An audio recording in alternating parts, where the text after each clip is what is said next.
Ladies and gentlemen, this is Nick Crosby, your host for today and forever, and welcome back to another episode of the Lawyers in the Making podcast, where it is my job to focus on the unique journeys to the law and law school of professionals in the legal field and law students.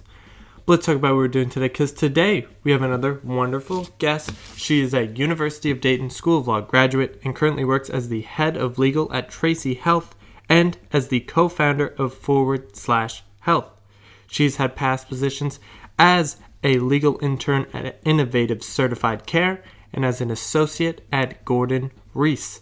Finally, alongside Jessica Carmichael and Bethany Carr, she is the author of the newest law textbook, digitally remastered Modern Law School. Excited to have her on the podcast today, Mrs. Sarah Covington.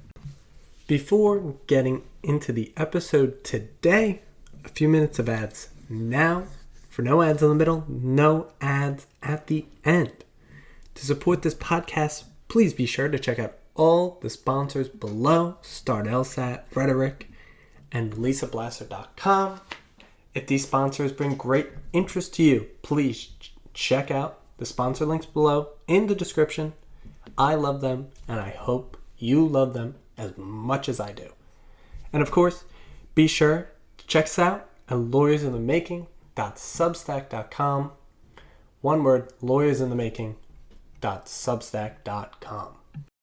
Start LSAT, started by former guest Alden Spratt, 21-year-old superstar and now an official sponsor of the Lawyers in the Making podcast. Start LSAT was built on breaking down barriers, allowing anyone access to high-quality LSAT prep. After receiving an 180 perfect score on his LSAT, yes, 180, Alden began building Start LSAT. Start LSAT includes 51 video modules, 400 official LSAT questions, study tips and tricks, and the techniques that took Alden to achieve that 180 perfect score. All for the low price of $110. Yes, that's right, $110. And when using code LITM10, you can get 10% off the Start LSAT self-paced course. But there's more. By using the code LITM100 at checkout, you also get $100 off Alden's upcoming 10-week course for the January LSAT. This 10-week course includes one-on-one tutoring, live classes, the Start LSAT self-paced course with 50-plus modules, weekly classes, access to Law Hub Advantage, and a direct line to the superstar himself, Alden. Alden focuses on building the muscles of your LSAT skills, training them, and making you unstoppable. Check out Start LSAT in the podcast description below at startlsat.com, where you can find offers for the course and one-on-one tutoring. And be sure to use those promo codes LITM100 at checkout for $100 off the 10-week course and LITM10 for 10% off the Start LSAT self-paced course. That is at startlsat.com, one word, startlsat.com, in the description below. Now it's time to talk about one of the sponsors of this podcast, Rhetoric. Rhetoric is a legal tech company that leverages AI to help litigators tailor their arguments to be more persuasive by understanding judges' preferences and tendencies based on their actual filings. A recent study published in Harvard Business Review shows that mirroring a judge's language preferences can increase your odds of success in litigation by 20% or more, and that is exactly what Rhetoric does for you. Back on episode 25, I had the privilege of having Luke Yangling, a good friend of mine and a former guest of the podcast, and from there, Rhetoric thus became a sponsor of the podcast. But now, Rhetoric has some new products to offer. With their brand new product, Cicero, students can replicate the experience of responding to a judge's question in court or the demands of cold calls. This product helps develop and refine verbal communication skills through tailored feedback on the quality of the student's presentation, providing endless practice opportunities. Using Debrief, students can hone their persuasive legal writing using the same tools that major law firms across the United States leverage to perform better than opposing counsel. Students can learn to write with flair and command of writers at the top firms using debriefs, analytics, and drafting tools. Not only can rhetoric upgrade and enhance your writing skills, but can now also help law students excel in the classroom and the courtroom while alleviating the stress of cold calls and performance demands. If you're interested in a demo, let them know you heard it here first, here from Nate. And to support this podcast, check out Rhetoric in the description below at userhetoric.com. One word, userhetoric.com. Law students, are you feeling overwhelmed, stressed, or short on time in law school? Maybe you just want someone to show you a step-by-step framework to master the topics you're learning in your classes. I know the pressure you're under, and I've got the perfect solution for you. My course, The Law School Operating System, is proven to help you conquer law school with confidence and ease. Created by Lisa Blasser, a former guest on the podcast and founder of the Law School Success Institute, this course breaks down every subject into manageable main topics that you run through a comprehensive study system to thoroughly prepare you for class and final exams. No more feeling like you need to know everything all at once in the beginning. But that's not all, Nate. The Law School Operating System also teaches you how to schedule your studying and time effectively. For every topic, you'll know which study step you're on and when you'll complete it every week of your semester. No more mad dash cram sessions, more time with your loved ones. And with my system, you'll walk into your exams knowing you've given 100% of yourself, that there's nothing more you could have done to succeed, and there's no better confidence than that. Lisa breaks it down like this: one class, one list of main topics, and one system to master each topic. With recorded and live sessions for students available on her website and partnerships with law schools nationwide, the Law School Operating System is here to help you thrive from day one to the final exam. Ready to take control of your law school journey and operate at your full potential in law school? Visit www.lisablasser.com today and enroll in the Law School Operating System. Be sure to use code LSOSNATE10 at checkout for 10% off the recorded course. That is code LSOSNATE10 at checkout. People of the Milky Way Galaxy, I'm your host for today and forever, Nate Crespo. I did it backwards there, and I'm keeping it in. But this is my conversation with Sarah Covington.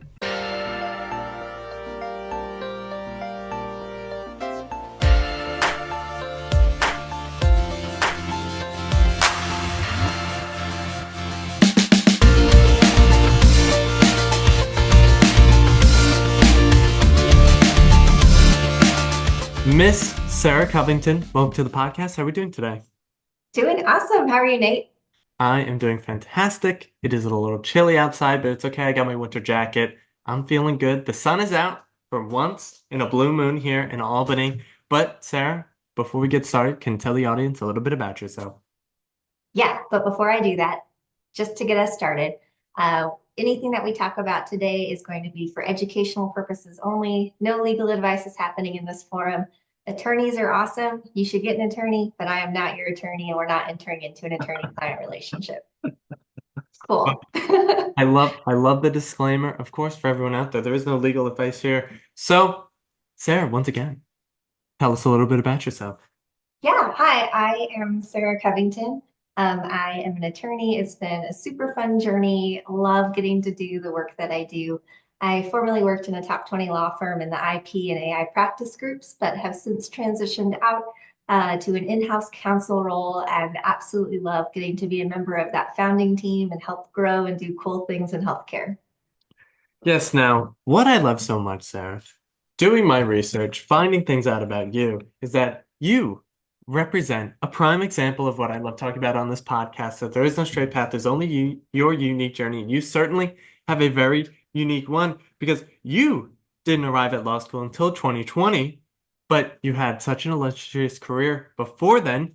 You were there in 2008. You were there at Harding University. You got your Master's of Business Administration in Health and Healthcare. You had some jobs along the way there.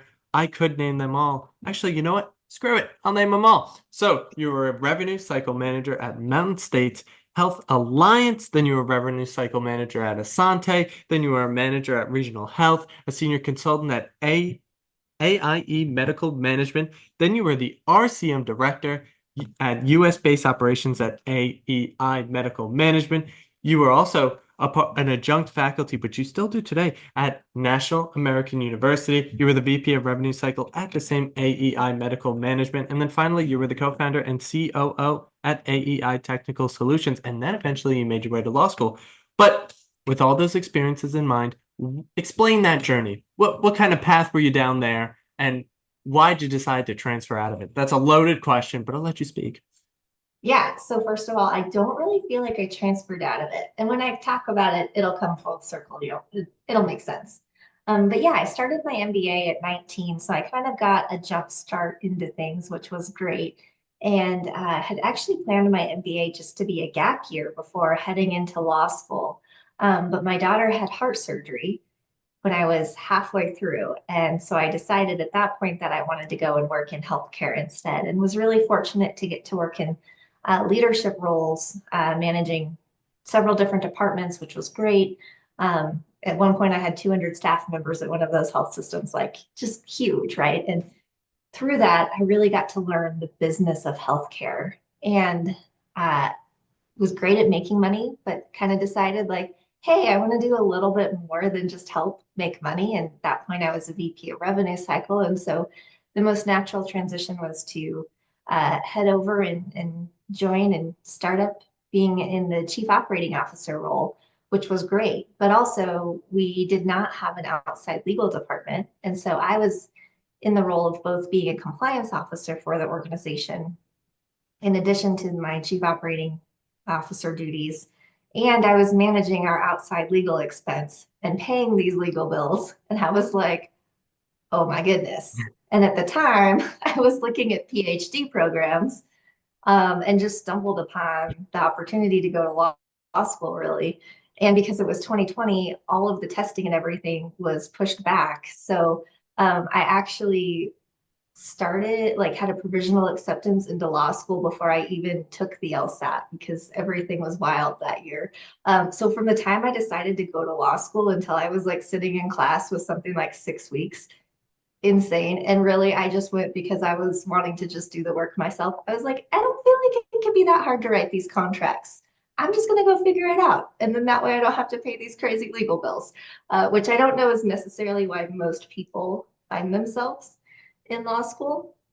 But now being back in the healthcare startup space, it really just feels like a continuation of my journey, and not really like a second career, because I'm using so many of those skills that I developed along the way still every day in my job. So you did indeed have your eyes on law school once you came out of college to a certain extent. Would you agree with that?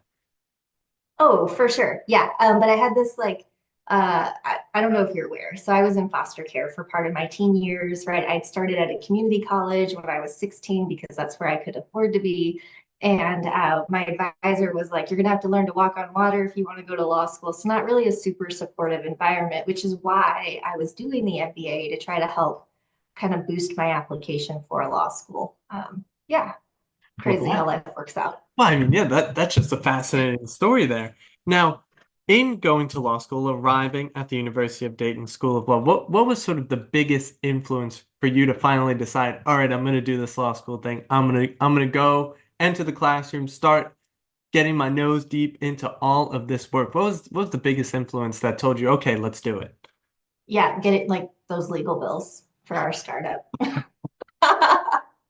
mean, listen, go ahead. And yeah, I didn't actually arrive really at the university because I was fortunate to be able to attend a hybrid program. So I attended courses online, and I was already teaching undergrad healthcare law online at that point too. So it felt really natural to just become an online student because I was already administering courses through that type of forum. So I actually, my entire law school journey, only spent 3 weekends on campus total.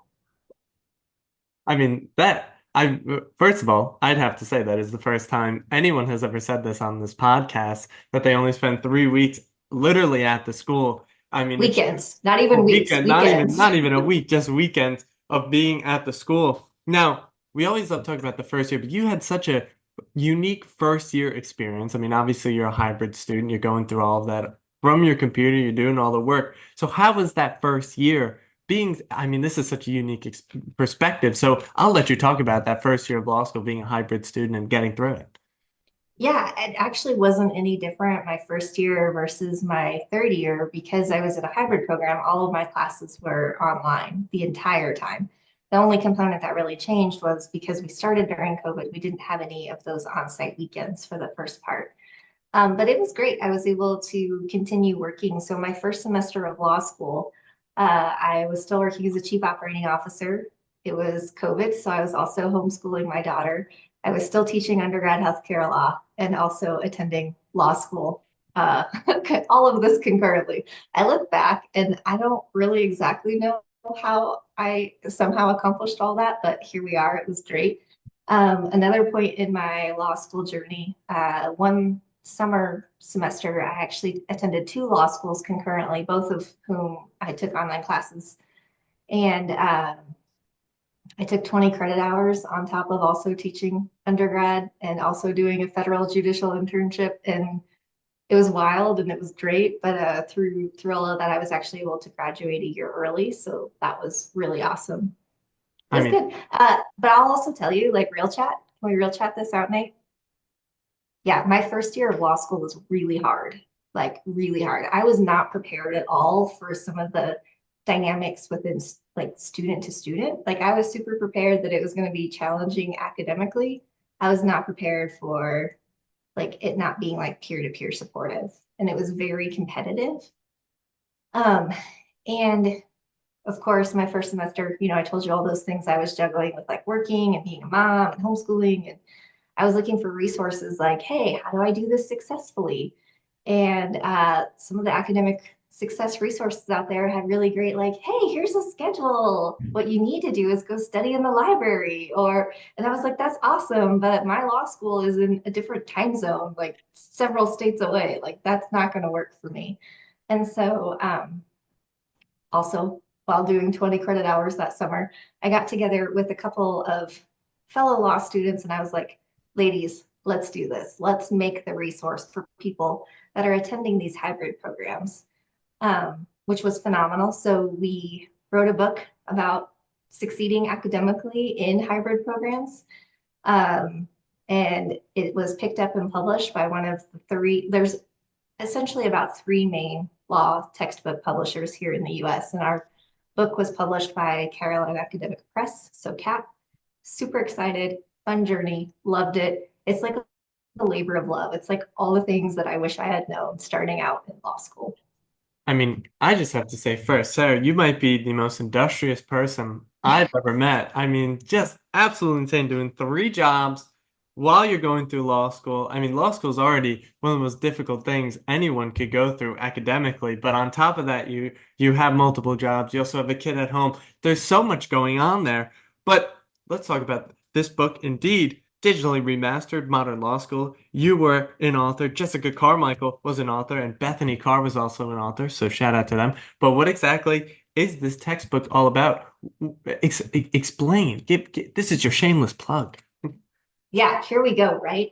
I want you to look at our author names for a moment and tell me if you see a pattern there. They are all women. What else? Um. Oh, they all had all the last names start with C. They all start with the letter C. Do you want to know why? Why? Because it's very common in law school that you have alpha splits. We were alpha split into a group, and that's how we met. Through that, we discovered that we really enjoyed each other. We supported each other all through law school. And we all had different struggles and challenges. And one of the things that I noticed when I was going through my own journey of trying to find how do I succeed at doing this whole thing was that it seemed like all of the academic success books were written by people that didn't struggle in law school, which makes sense because most of our law textbooks are written by professors and most of our professors are at the top of their class. And so I felt like it was really important that we incorporated different perspectives into this book. So while I didn't necessarily struggle with the academic side, I definitely struggled with the competitive nature and kind of balancing being a mom and a student and working during law school.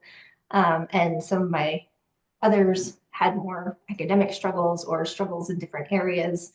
And so kind of all coming together and bringing these different perspectives, both like every chapter we did, we assigned someone for whom that was really natural and easy, and also someone for whom that was a struggle, because we felt like we needed both within each chapter.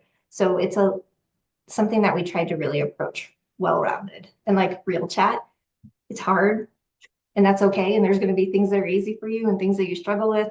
But at the end of the day, like, we graduate, we pass the bar, we become attorneys, and it's amazing.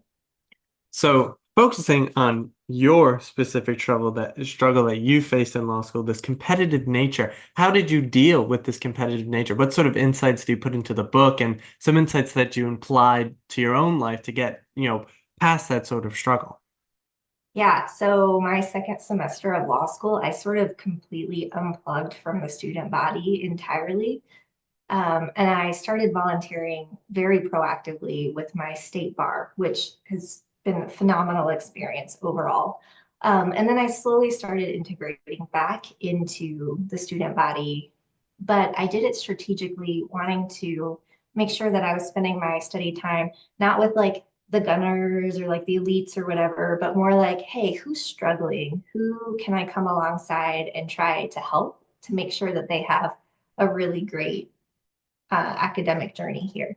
And refocusing and looking for aligned values and looking for people for whom I felt like I could add and contribute to their experience, rather than kind of going into these study groups where everybody's like peacocking a little bit, really changed that experience for me in some very positive ways. So going throughout law school, I mean, you obviously have a plethora of experiences prior to you arriving at law school. Like you said before, I mean, you were responsible for a staff of almost 200 employees.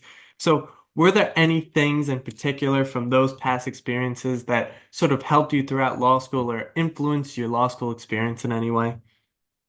Yeah, I think, like I mentioned before, for me, it was really easy to transition to an online learning environment because I was a professor already administering courses online, whereas I had some peers that hadn't ever really taken online coursework before. And so that was a little bit more of a struggle for them.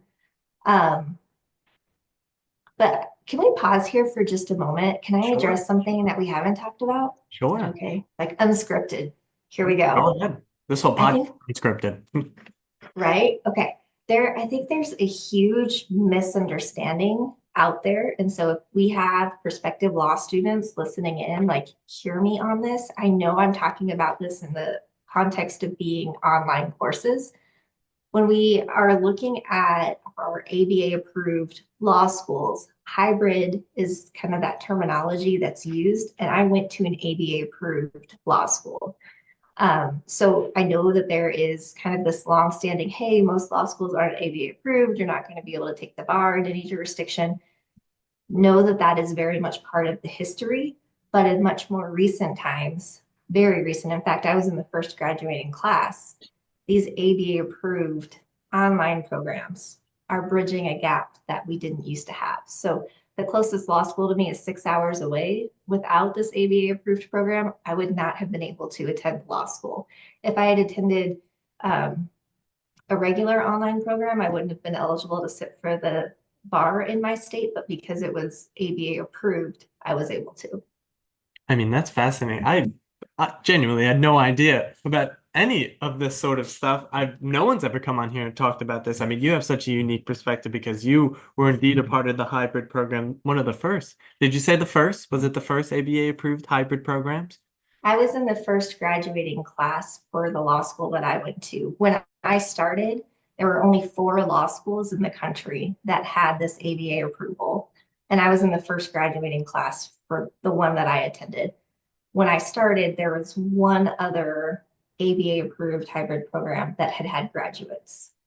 So I'm assuming in writing this textbook is to support those hybrid students, to support those people who who maybe didn't have that ABA approval, or people like you who are 6 hours away from the closest law school, which is extremely inconvenient. But just because it's inconvenient doesn't mean changes can't be made in order to support students like you, support other students who may be in a similar spot like you. And of course, as I will say, I'll probably say at the end of the episode again, but for anyone wondering, this textbook will be in the description below, linked below. So feel free, check it out, maybe even buy it. I persuade you to buy it, actually. But in writing this law school textbook, would you say that that is true, that you're supporting these hybrid students through a very unique experience, a very new experience? Yeah, absolutely. And even for context, there are amply more hybrid programs now than there were when I started.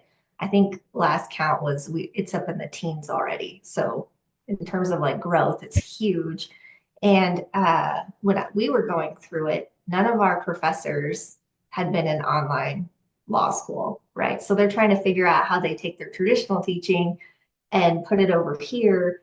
But most professors that we have in our law schools did not go through law school as parents. They did not go through law school working full time. They didn't go through part-time programs. Now, that's not to say there aren't a couple of non-traditional law professors, but most of our professors were very, very traditional. And so it wasn't just me that was struggling. I had classmates struggling. And all the time we would have professors saying things like, yeah, we don't know how you guys do this. And I'm like, well, that's cool, but I need to figure out how we do, right? And so this resource is because even within those forums, many of these law professors don't even have the conceptual basis of what it's like going to law school as a parent, as a mom, as a working professional. And the textbook can seemingly not only support students who are going through this experience, but also professors who are going through the same exact experience, who are still trying to figure out and bridge that gap between, okay, I've been teaching in person for all these years, and now there's these hybrid programs. How do I adjust? Your textbook and seemingly the many others that exist out there can help even professors get some education on how to adjust, how to help their students. Because, like you said, it's an extremely unique experience. It's brand new. It is brand new, and people are still trying to figure it out. But even throughout your law school journey, specifically in law school, you had a couple internships, externships, clerkships. You were a legal intern and scriptwriter at Executive IP. You were also a legal intern at Aspen Legacy Planning. You were a legal intern at Clearbrief, which is very interesting because that's wonderful legal tech. And you were a volunteer judicial intern at the U.S. District Court, Southern District of Florida, and Southern District of Ohio for the Honorable Judge Newman. And finally, you had a legal internship at the Innovative Certified Care. So through all these experiences, I love asking about finding out what you want to do with the law, but also finding out what you don't want to do with the law, especially be able to narrow your options. Now, you have a very interesting experience because you kind of you like you said, it's still a part of your journey. You never felt like you switched gears, but you wanted to try a couple things out. So through those experiences, can you kind of explain what you find out what you didn't want to do and what you did want to do? Yeah, okay, but I'm going to go unscripted again. This whole So my thing. very first semester of law school, right, they brought in this speaker and they were talking about how we needed to add internships, and he was amazing. And he's like, I only intern for 1 hour a week on Fridays. And I about fell out of my chair because I'm like, I don't have an hour a week. I'm trying to figure out how to do this already. But I'm very, very thankful that that speaker came in, even though the construct he was talking about absolutely would not have worked for my life, because I transitioned out of working full time and headed into legal internships. And it was a huge transition going from, managing a company, managing hundreds of people to bottom of the totem pole, like help me learn and help me grow. But I wouldn't be where I am at today without every single one of those experiences that I had along the way. Um, Including I own a law firm. I co-own a law firm with another law firm partner. So while I definitely experienced some environments that I was like, not what I want to be in long term, it's helped shape where I have decided I want to take my law firm in some really beautiful ways. And then also the in-house experiences that I had really shaped and prepared me to be able to step into an in-house role as general counsel much sooner than I would have been had I been in a traditional pathway, because I was also acting as a legal intern year round. It's not like it was just kind of these quick little summer in and outs. I was a regular part of that workforce while serving in those roles. And many of those I did concurrently, meaning I had usually 2 internships at the same time, which was awesome. People always ask me how I did that. I worked for companies in different time zones. So a company on the East Coast and a company on the West Coast at the same time, because I was able to then coordinate my internship hours. And it helped a lot with what I was learning in law school, because rather than it just being textbook learning, I was able to see these things happening in the real world. And I had incredible, incredible attorney mentors along the way that really took some extra time and helped connect. Like when I was like, hey, this is what we're learning in law school and this is what I'm seeing, and they would help bridge that for me. Amazing, amazing attorneys, people I aspire to be like. So that's a great segue. Great question to ask here. You speak of mentors. So throughout your entire career, up to this day, this current day, whatever day it is, it's Friday, November 15th. But up to this day, how important has mentorship been for you, and how has it shaped your career thus far? Yeah, it's been a huge and important part of my journey. Prior to law school, as an executive, I was frequently the only woman in the boardroom in meetings. And that was challenging, but I also had some really great mentors that helped kind of boost that confidence level that I needed to be able to go in there. And I was in there because I had the skill set to be there. And I had awesome people that helped me remember that when I needed reminding. It still is widely impactful for me to have mentors. There's an attorney that I met during law school that I still routinely have contact with. I really appreciate the guidance and the suggestions, but more than that, the questions that I get asked, because they help me really think through exactly where my kind of lapses are or things that I need to grow. The things that I haven't thought of yet, they kind of push me in that way. I really appreciate that. So one of the internships that I want to sort of key on here is you were a legal intern at ClearBrief. You did it for a year. I mean, ClearBrief, one of the largest legal tech companies on the planet today. How was working there, being on the cutting edge of technology? I mean, that must have been a fascinating experience. It was amazing. And I would not be half the attorney that I am today without having had the opportunity to work in that team. Absolutely incredible, phenomenal. Will always be the biggest fan of ClearBrief and the work that they are doing. It was a very difficult decision to transition out of that role. But when I did, it was because I was transitioning to the top 20 law firm to go work in IP and AI. One of the things that I learned in that group was the importance of street cred, because they were working with top law firm clients.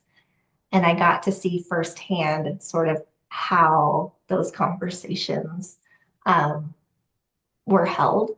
And so it influenced me in some really beautiful ways to seek that out, because I probably wouldn't have otherwise. But now, especially if I'm in client meetings, right, that's something that I can always say that that's where I started my legal journey.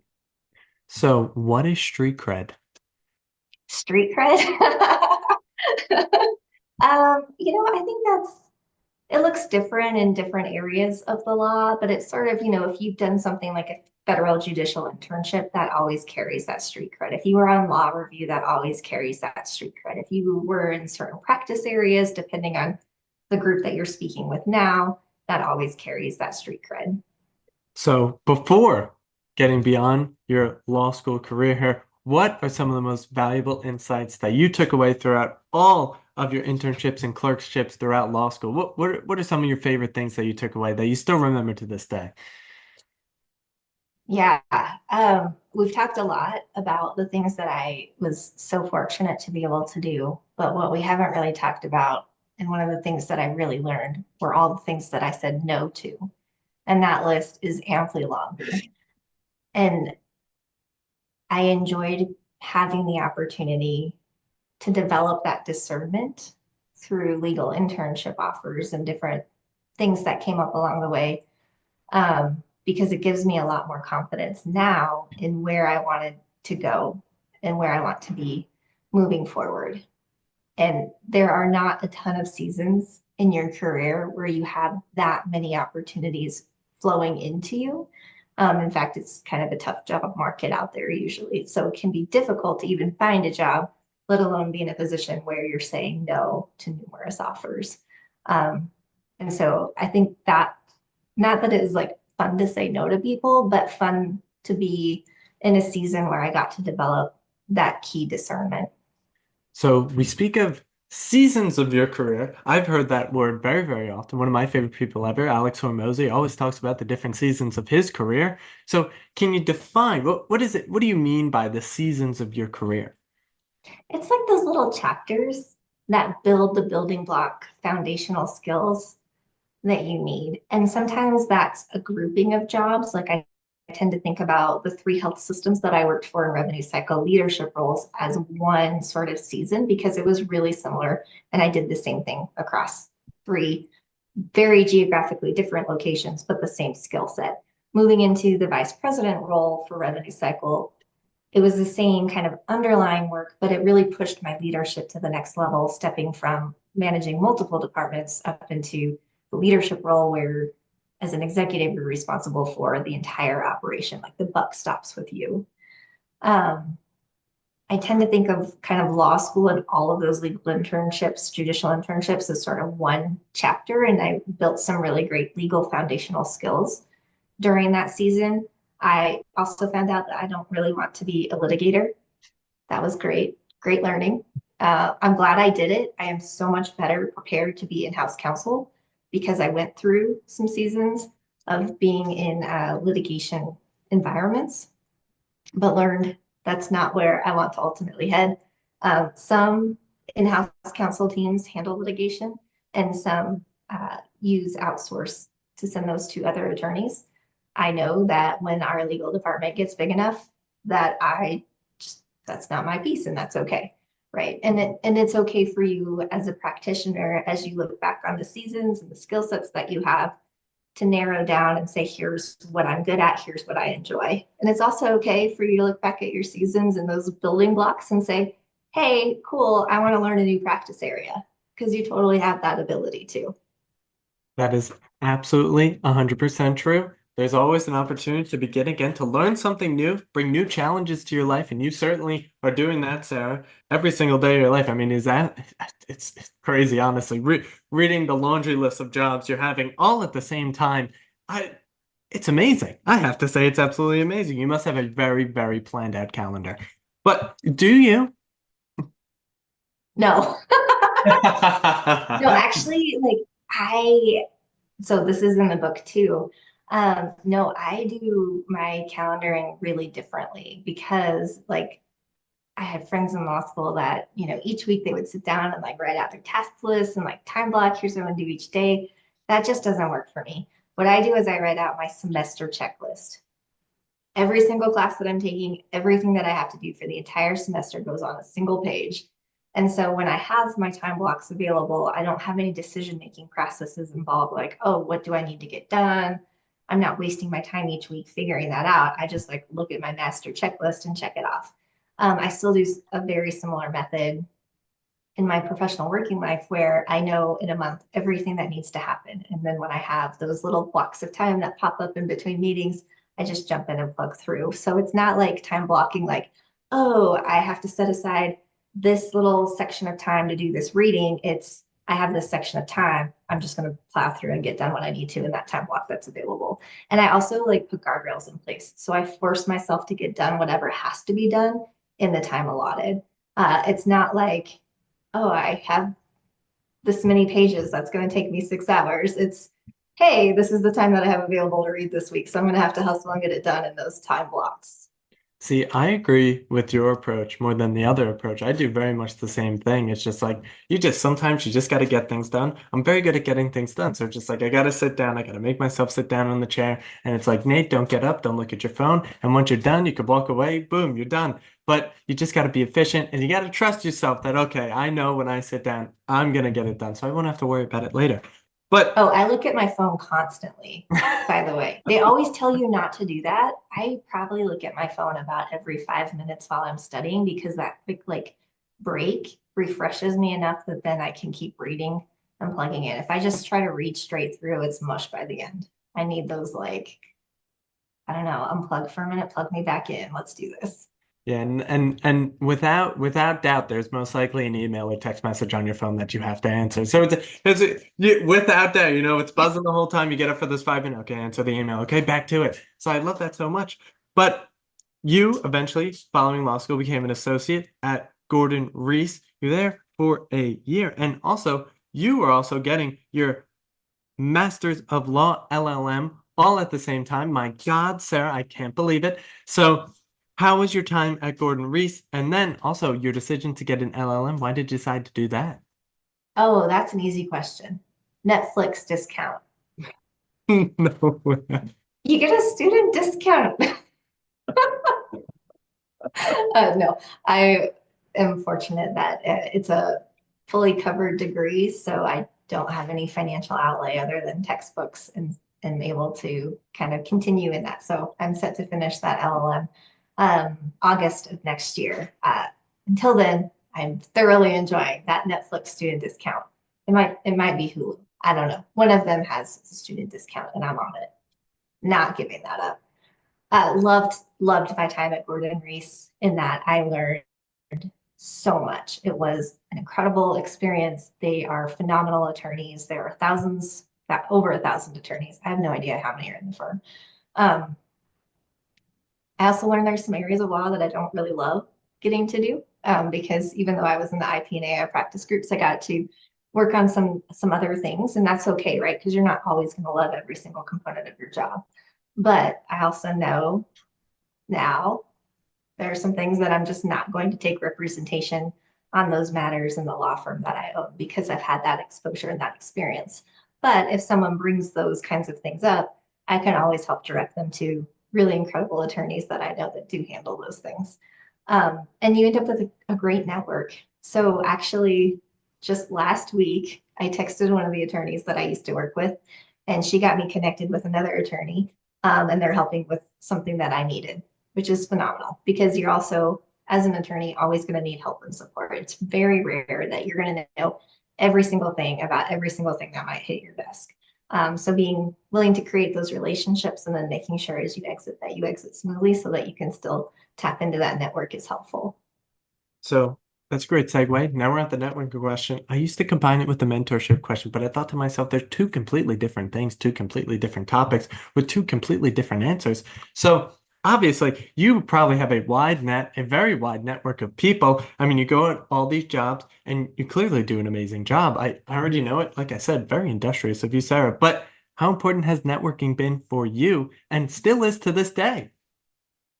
Yeah. I can't think of a single job that I had during law school that was like posted that I applied for.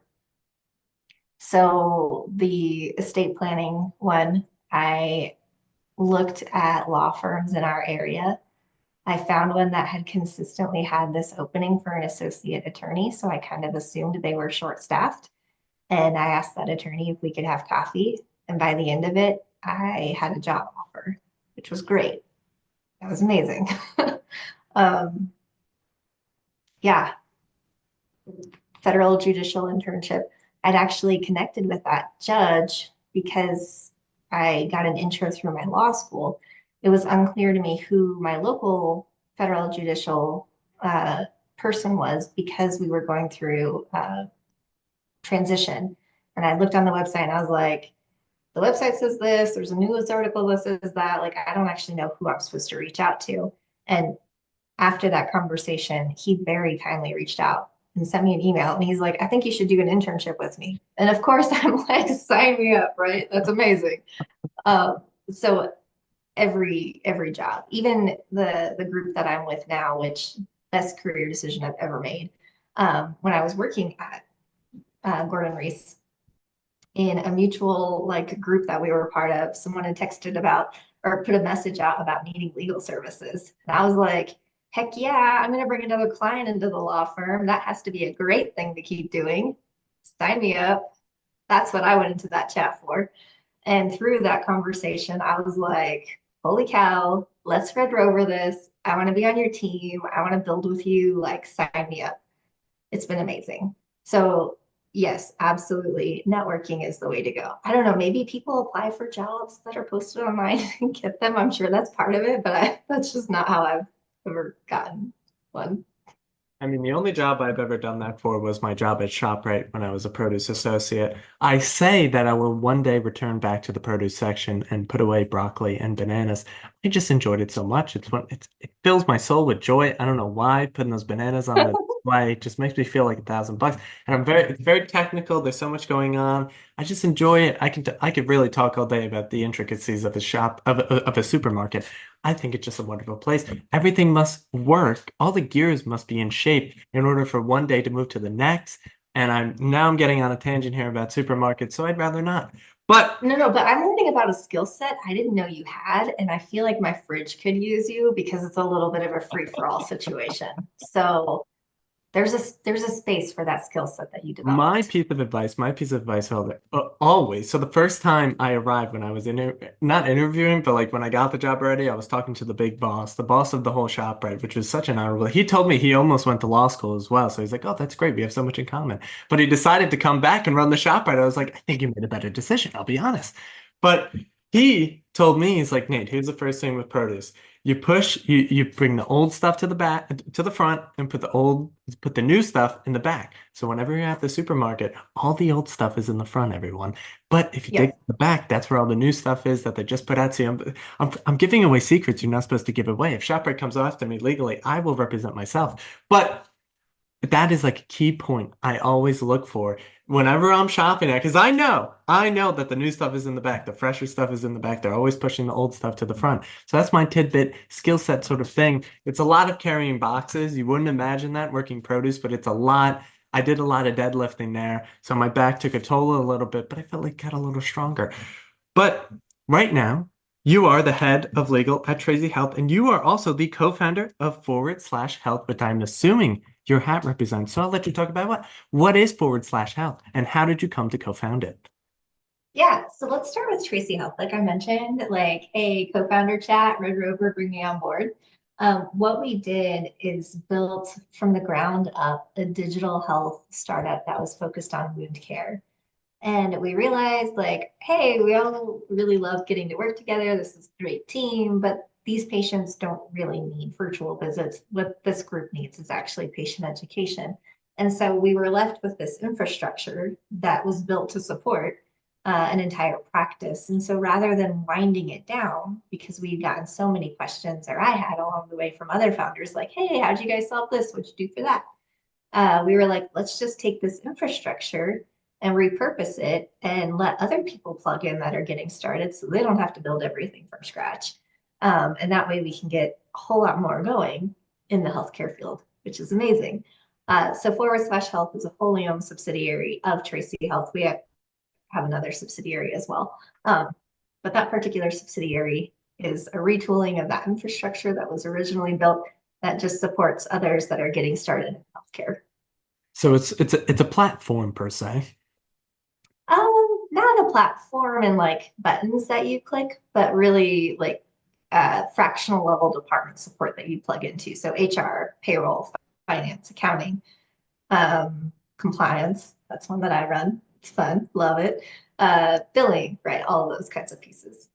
So in building it from the ground up, what sort of some skills that someone should have if they want to build something from the ground up, such as this? I mean, you obviously had some prior experience, a lot of prior experience in the healthcare industry. So being able to start from ground zero, I mean, how was that experience?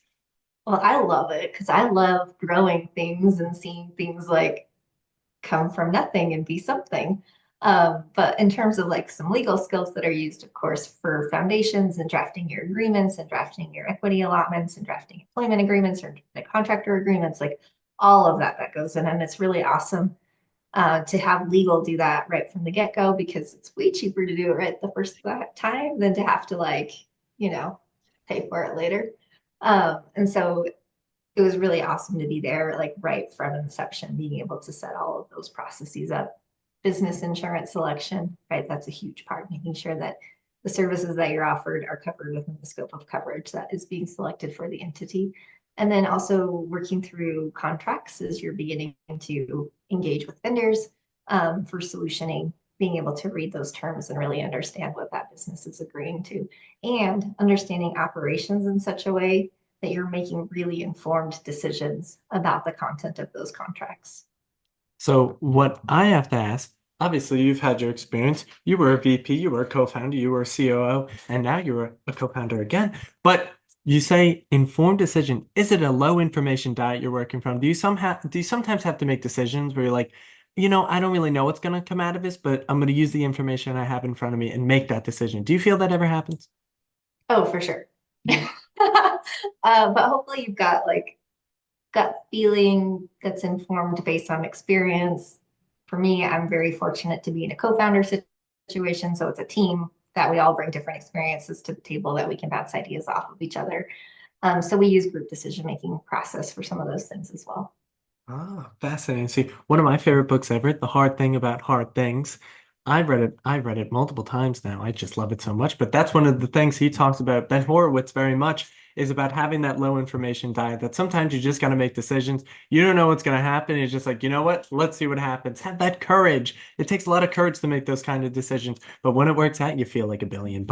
Now, oh, You can also tap into friends and resources. Like it's a friendly world out there. And when you have a network, you maybe don't have all the information you need, but you can at least get yourself like some level of comfort to move forward with. absolutely. And that just goes back to another point where I know Sarah is not afraid to send an email, make a call, or send that text message. So if you're out there and you're thinking, oh, I'm looking to get this job, maybe I get in contact. I don't know, maybe it's a little scary. Always send that text, that email, that phone call. Make it, just do it, because you never know what's on the other side. And many of your experiences have come from that fact as well, of just sending that email, being curious, asking some questions. There might be a job on the other side. But Sarah, we're down to our last 5 questions. First 5 questions. Something I've seen throughout my entire journey doing this podcast is that the legal field is moving in a certain way. There's all these new technologies, either they be AI, either they be software, whatever they may be. So this is the tech stack question per se. What does your tech stack look like? What kind of recommendations do you have for people, either that you use personally or that you use for your business, anything like that? I like Google. I don't know if you hear that one often. I think sometimes in the legal field, we can sort of like go astray a little bit and go like sparkly, and that's amazing. But starting with Google when you need to research something, even as a licensed attorney, that helps cut down then on the legal spend associated with legal research because I have a good starting point. I know what I'm looking for. So Google, number one on the tech stack. I like Gmail. It's a great way with chat and the drive and everything to keep my team together and functioning. We just launched a community actually earlier this week and we used Slack for that. It's free. I think sometimes we can sort of get caught up in like shiny and fancy, and there's certainly a place for that. But also, if there's a resource that is something that your constituents are really familiar with and it's price point accessible, you don't always need to adopt the newest, shiniest thing because actually that can be a barrier for those that you might be trying to get to use that technology. That said, I also do use AI. I love using Westlaw's Practical Law. It's a great place to grab templates and things. I love using Westlaw and Lexis both for doing legal research. Excellent AI tool inclusions there. I love that they suggest other cases that I might want to look at when I'm reading things. I will always be a huge fan of Clearbrief. I don't know if they still do it, but they had a free option for students. So if you're in law school, you have a student email address. It's a great resource to get plugged into and get familiar with. Well, I'd have to say first, the Google, the Gmail, all that stuff. I use all that stuff. People have recommended it many, many times on this podcast, so don't worry, Sarah, you're not the only one. But also Slack, a great, great application. Slack, also, its founder made a wonderful article. We do not sell horses, or we do not sell saddles. We sell horseback riding. One of my favorite articles I've ever read. I read it all the time. I say it's the Holy Bible. But moving to the fourth to last question here, Sarah. Live on the Lawyers in the Making podcast. What are your book recommendations for people? Doesn't have to be about the law. Just some of your favorite books you've ever read. Something to give a gift to someone. Oh my goodness. I don't know that I have a list for you. I probably should have been way more prepared for that.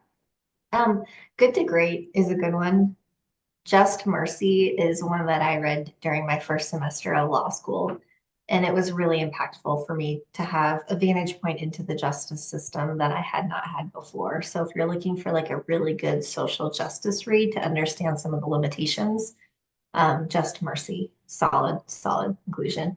Then you have like, your classic business ones from good to great, Seven Habits, good old favorites. Good old fit. Listen, the classics are timeless and they should all be read. One of my favorite, I don't know if it's a business book. I guess it'd be one of the first self-help books, but How to Make Friends and Influence People by Dave Carnegie. Oh My yeah, I got that one on mine. Oh, yeah. I read that one all the time. I go back to it all the time. I think it's just such a fantastic book. It's so foundational and it just talks about things that like you think like, oh, this is obvious. Like you should smile at people. No, but it's like when you read it, you're like, maybe I don't smile at people too much. Maybe I'm not making conversation too much. So it's always a good reminder to, keep the spirits light, keep the spirits high. And I love Good to Great as well. That's a great book as well. But third to last question here, Sarah. What are the types of things that you consume, not food, consume on a daily basis, either that be through social media, so LinkedIn, YouTube, Twitter, Instagram, Reddit, any podcasts you listen to that I recommend, any Substacks or newsletters that you would recommend? What is crossing the transom of Sarah's mind on a daily basis? Yeah, first of all, I'm not very cool. So a lot of the social media platforms you just listed are not ones that I'm engaged in, and that's okay. I am on LinkedIn. It has been a huge journey for me. I actually just started frequently posting back in February. Still not 100% comfortable with it, but getting there, right? Maybe more so than I was back then. Um, I also really enjoy the community that I have found in LinkedIn with other professionals. So that's been awesome. Good forum. I love the healthcare breakdown. That's a newsletter that comes out every other Sunday. If you're wanting to be in-house counsel and you need to understand how the business of healthcare works, that is a great one to plug into. I also write a weekly newsletter that is, Oh. I know, I know. If you told me like a year ago that I would be like posting on LinkedIn and like writing a newsletter and stuff, I'd be like, I don't think so. No, that doesn't sound like me, but here we are. I love it because I can do legal education all day long, but I can't give legal advice. So I use that as a forum to put legal education out there for those that are starting practices or those that are in healthcare startups, just to get some things on their radar that they might not otherwise be aware of. So that's a pretty fun one that I plug into. So I am on Substack pretty regularly, but only because I'm drafting. Well, that is amazing to hear. And of course, your newsletter will be in the description below. It is new news to me. I missed it in my research. Usually I never miss these things, Sarah, but today I faulted a little bit, but I learned from these things and I'll never forget it. But that's wonderful. I love that you have a weekly newsletter. I somewhat have one. I don't know. I just like writing and then I post them and I see what happens. But second to last question here, Sarah, you have all these jobs at your disposal. You also have a child. There's so much going on. But what does an ideal Friday night and Sunday morning look for Sarah? Oh, let's do Saturday morning instead. Sure, screw it. Okay, so every Saturday morning, I have coffee dates with my husband. We have two daughters. I have my older daughter and our younger daughter, and we let them sleep in. Sometimes we make them breakfast in bed, but it's just sort of our like unplugged mom and dad time where we aren't talking about the kids and everything else that just strategically has to get done to keep a family of four running during the week. It's our time just to be Micah and Sarah and spend time with each other. Sundays are a little bit wild for us because we volunteer quite a bit. So sometimes we're volunteering Sunday mornings, so they don't always look the same. And then, Friday evenings, having now two teenage daughters, it's a whirlwind. Who knows what we're doing? I'm guessing there may be some sports in there, school events you gotta attend, anything like that. Not sports events. Somehow we're more in like the choir, drama, theater type of tracks, which are totally fine. Like whatever the girls are interested, that's where we're at. I mean, I saw, what did I see? I saw Wicked most recently. My mother loves to drag me and my family to the plays. So I saw Wicked. What else? I saw the Book of Mormon. Of course, I had to see the Book of Mormon, though. It's the creators of South Park, one of my favorite shows ever. So I thought Yeah. it was fantastic. Did I see anything else? I don't know. I'll probably be getting dragged to another one this winter. So, we'll see which one I am. But listen, I like the plays. I think they're extremely talented. They have wonderful singing voices, but I have a real appreciation for the production of it all. I think it's very, very cool. It's a great experience to be a part of.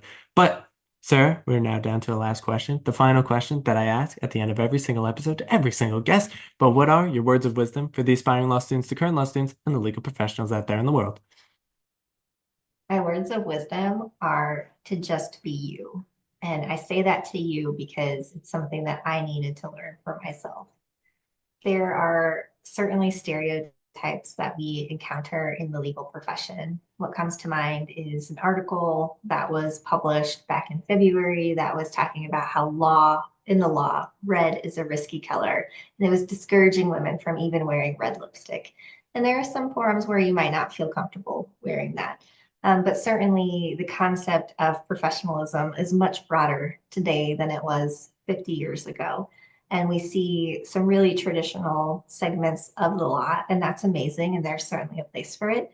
And there's also certain places where you can have a lot more creativity and self-expression. And so figuring out who you are and just being yourself is going to help you find the right forum to fit into. Perfectly said, beautifully said. As I've had many times on this podcast, people are emerging out of the legal field who are rebranding and reframing what professionalism is. But Sarah, I have to say, you are one of the most industrious people I've ever met. It was a wonderful episode because that is the end of the episode. So Sarah, once again, thank you for coming on here, spreading your wisdom, spreading your experiences, and for everyone out there listening. Check us out, lawyersinthemaking.substack.com, lawyersinthemaking, one word, substack.com, and I will see you all in the next one.